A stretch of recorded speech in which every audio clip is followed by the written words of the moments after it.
Shroomy and Brawler have beaten Trials of Infinity, a top 25 that remixes several levels. Some cool parts include jumping through the Tower XXII's fireball wheels as the UFO, referencing the original I Wanna Be the Guy, not the JD level, where you outrun a giant cherry, and wrapping around the screen in possibilities. However, after collecting the key here, the tunnel you're standing in rises, allowing you to jump into the background. The ending sequence of the level is especially cool. It's a grid of mini challenges, each of which is based on the reference levels and fades away upon completion. Maddy becomes the first victor of top 4 level Fake Sunrise, where instead of jumping directly to the side of this mini spike, she implemented a different strategy. She made 2 loops around this pillar, which included her jumping into a wall to reset her momentum, before precisely timing a left press, so that she'd safely fall onto a ledge without dying to the 2 mini spikes directly above. This then allowed her to cling along this wall and simply inch forward onto the mini spike platform.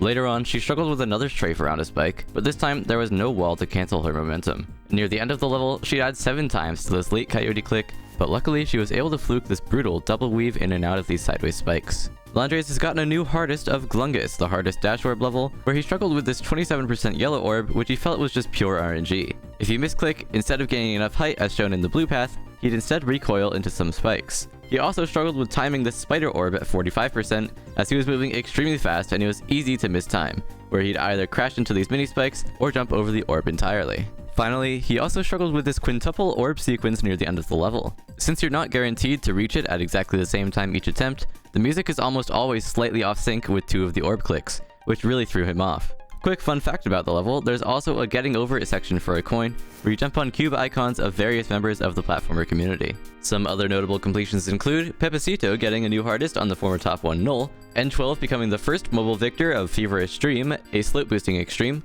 and Ramses jumping all the way from Tower XXII, which is now over 250 on the legacy list, to the top 40. I'm happy for you. Also, revnotruv had a very interesting reaction after beating its MF Kaiji Sunday.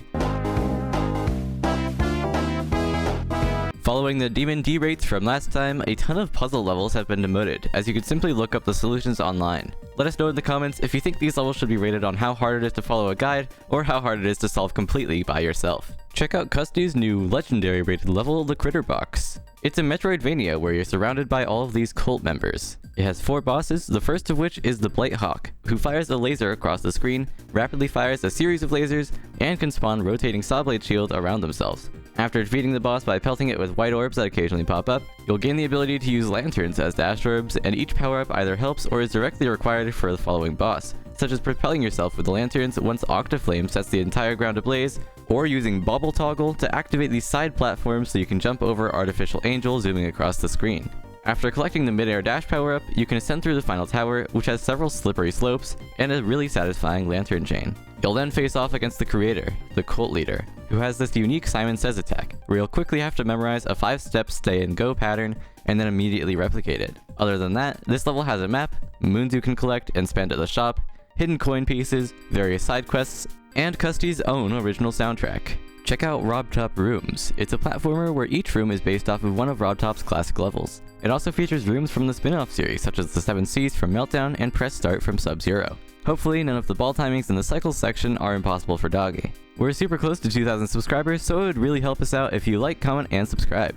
As always, thank you for watching, and shoutouts to our channel members.